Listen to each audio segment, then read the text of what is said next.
Hi folks, welcome to a new episode of the supply chain show. Today we have a opportunity to have Andriy, who call himself a credit engineering, or how you say? This is creditologist. Creditologist. I can't even say that. To call myself in one word. One word, right? So I'm very pleased to have him. We just met in one of the conferences in Ukraine. So let's start with your introduction. Come on. Thank you, Matt. I am Andriy Sichka. I'm the head of a company called Credit Engineering, where we are actually, credit engineering exists to make sure that every person who takes a credit decision has everything necessary to make this decision smart. Whether or not it is information, analytics, optimal terms, or portfolio analysis, or maybe something else, something challenging we can deliver. On top of that, I'm consulting, I'm doing audits for receivables portfolios, and if you want me to summarize this everything into one single word, as Matt nicely said, this is creditologist. So I am the one who is researching, constantly studying and using credit methodologies in a service of companies' accounts receivable portfolios. Right, so remember, this word is coined by Andriy. So people use it later on. Its credit goes to him, right? That's how. Sorry? The word creditologist. It is already there. No, not very common, but I've heard that from somebody else. I didn't create it myself. Sorry, I'm not 𝐦𝐤𝐤𝐬𝐿. Trying to give you credit for that. Exactly. Right. No. So I think what we want to do is to understand what I actually like to understand, right? Yes. And credit, and especially in the procurement cycle, right? Altogether, credit is a big part of credit is one of the processes, right? What I would like to understand, what are the key challenges right now businesses have, and what do you recommend them how to solve it? Well, it is not only on procurement side, on first side, because it is like companies are buying and companies are selling, and there is credit between of them. So it's just a question how they use credit facility from both sides to make sure they got undisrupted supply. Because most problem of the supply, most problem is not like bad debts. Okay, bad debt is but by definition it is very bad. The problem, but even if we use a bad debt as example, the problem with the bad debt is not like we simply write off money, because the problem with the bad debt, we got disruption in supply. We need to find the new customer, we need to find new supplier, and we need to find the replacement so we continue business.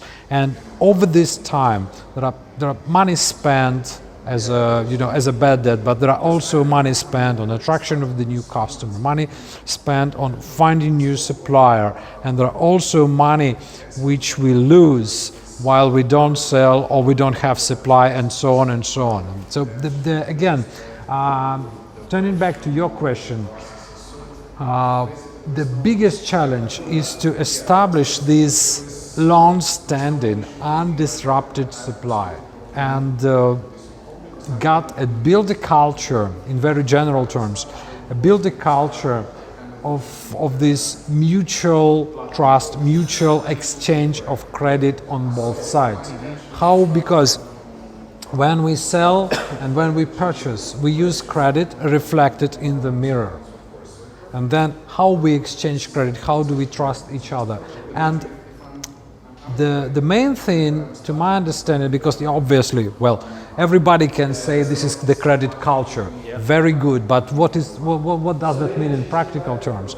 In practical terms, and this is one of the key points of my work, is to find the optimal terms for each and every business situation, which would be equally good for the customer, for the buyer, for the seller, and which would be adequate from both sides and from the external environment. So where the seller is happy to sell and the purchaser is happy to purchase, and this is like endless cycle. Another challenge which is happening here is that these optimal terms, or this optimality or adequacy of terms, is changing all the time.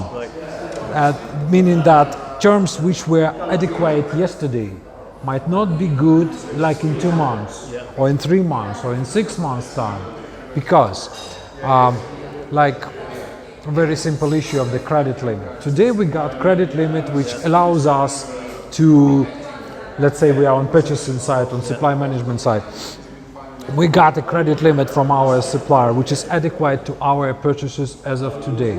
But our purchase may increase, let's say, in 2 months. And they continue to increase, but if we don't communicate that to our supplier, if we don't count what is the credit demand, one day we're gonna get stuck in that credit limit, and we will have what I said in my speech. We're gonna have our truck which is supposed to deliver goods to us, standing on the factory on the let's say warehouse of our supplier, and there would be a driver which is saying all the nice words about the whole world because he gets stuck on that warehouse because nobody is actually loading the truck because of the credit limit issues. Quick real example. I think thanks for explaining. Very well done. So what I've seen in real life is when the supplier goes bankrupt, and that happens with me a few times, right? Yeah. That a supplier gone bankrupt and the parts they supply is super critical, right? So what do you do in this condition? Well, this is the issue which could happen, and which is actually happening.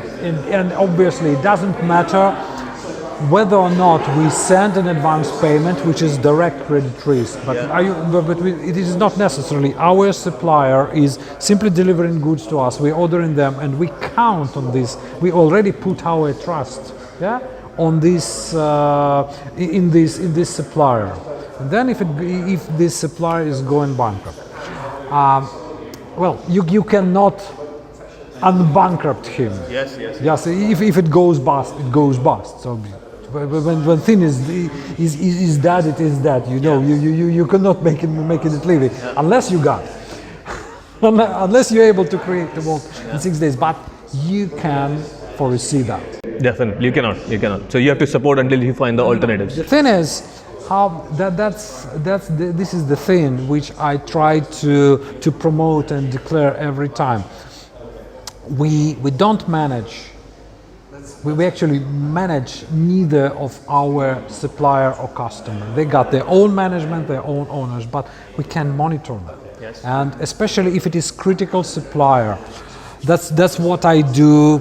What we do. That's what I used to do being a corporate credit manager. We monitor the creditworthiness of our suppliers, of our critical suppliers, and see whether or not they're creditworthy, and the current scientific world gave us enough tools, and we develop our own tools. So look at their financials, look at their financial stance. So is your tool available for people to use, maybe? Yes, absolutely. Okay, here you go, guys. If you need that tool, 𝐿 is the person, right? Not selling, but just saying. Right? It's not about selling. It doesn't matter if you do it yourself, or we can do it for you, or somebody else can do it for you.